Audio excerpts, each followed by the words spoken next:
Hey gang, Kyler Murray, number 1 overall pick in the draft, plays for an organization that's hit some hard times. The roster in Arizona isn't very good yet, and their offense is playing pretty conservatively, but Murray clearly played his best game as a pro in Cincinnati last week, albeit against a winless team, not a very good team, but we'll take it. I want to talk to you today about the Cardinals offense and Murray's place in it, what they are and aren't asking him to do, and what it might bode for the future, both for Murray as a fantasy quarterback and for the Cardinals as a team down the road. Let's talk about the way Arizona's offense is supposed to work. Early play against the Bengals, good example, an RPO. Ripped from the college game, and it works exactly as it's supposed to here, but Murray misses the throw. Let's rewind it back and watch it from the end zone. Murray probably already knows this is zone defense from the Bengals, but sending Andy Isabella in motion confirms it. You literally have number 23 there, B.W. Webb, pointing to say, you got that guy. At the snap, David Johnson approaches Murray, and it's an ultra-simple read. Murray stares directly at number 52, Preston Brown. If Brown stays back, he hands it off to Johnson. If Brown takes a step forward toward DJ, which he obviously does, then the slant behind him will be open. This is what we mean by a very simple read, and one that probably doesn't even have a progression behind it. And frankly should have worked, but Murray was inaccurate throwing it early in this game. Very next play, the Cardinals go 3-by-1 with the Bengals showing man. And again, Cliff Kingsbury is presenting as basic a read as he can. Larry Fitzgerald in the middle will run an out that's really meant to be a pick. Murray winds up before Keyshawn Johnson really even makes his move. This is where the ball is going. Don't think too much, Kyler. Just throw it to your first read. And again, it works, but again, thrown too high.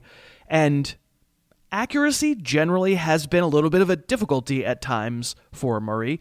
It gets better as this game goes along, but it's something to think about and just make sure that he gets his mechanics right throwing it in the future. All right, we'll be back in a second. Things certainly got better as we went along in Cincinnati. Quick break to thank our sponsor, Manscaped, number 1 in below-the-belt grooming. Precision tools for your family jewels. Pays to look good down there. But you don't want to entrust that part of your body to just any electric trimmer, and you really don't want to use the same electric trimmer you use on your face. Manscaped, they won on Shark Tank. Mark Cuban was their big investor. He saw the potential because, frankly, the special person in your life really would love for you to make a little investment in below-the-belt maintenance. Now you can. Go to manscaped.com, use the promo code Harris20. They'll give you 20% off your first purchase.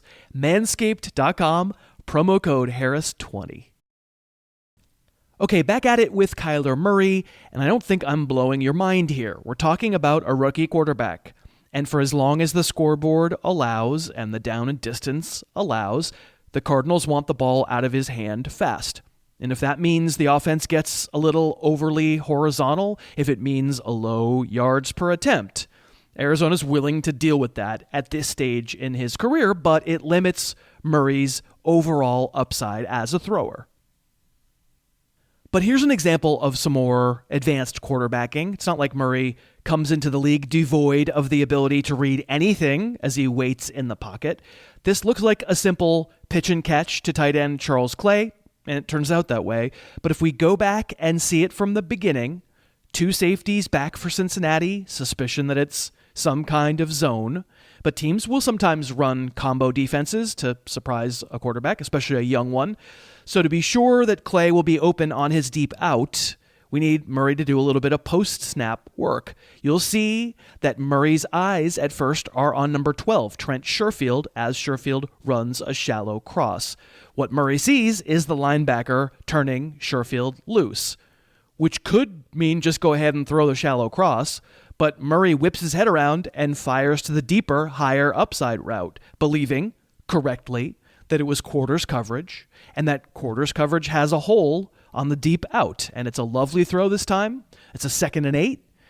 Murray could have picked up a first down with the shallow cross, but he took more than that with this nice read. Now let me show you an example where I think this offense isn't trying to be what it eventually can be when Murray gets more experience. This was a 3rd and 6, an incomplete pass that one-on-one didn't have that much of a chance, and Arizona winds up settling for a field goal on this drive, something they did a lot in Week 5. Let's go back to the beginning. 3-by-1 receivers again, with Keyshawn Johnson, the lone receiver, on the right, covered by Dre Kirkpatrick. All respect to Keyshawn Johnson. He's not Julio Jones. And I don't look at that matchup and say, by golly, no matter what, throw it to Johnson singled up every time. What I like about this play is on the other side. One safety high, who's reading Murray's eyes, and otherwise straight man across the bottom, those three receivers. At the snap, watch the safety. Well, he immediately sprints away from the three receivers because Murray has no thought of throwing it anywhere else. And you can see the play is sort of just designed to not really nod at the possibility of going anywhere else, as all three of the other receivers cut off their routes short.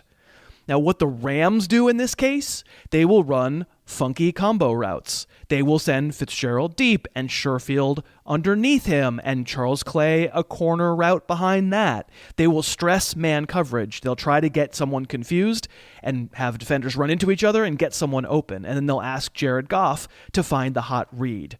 The governor on this passing game right now, sometimes, is Murray himself. It tends to be predetermined and simple and leaves opportunities on the table for now.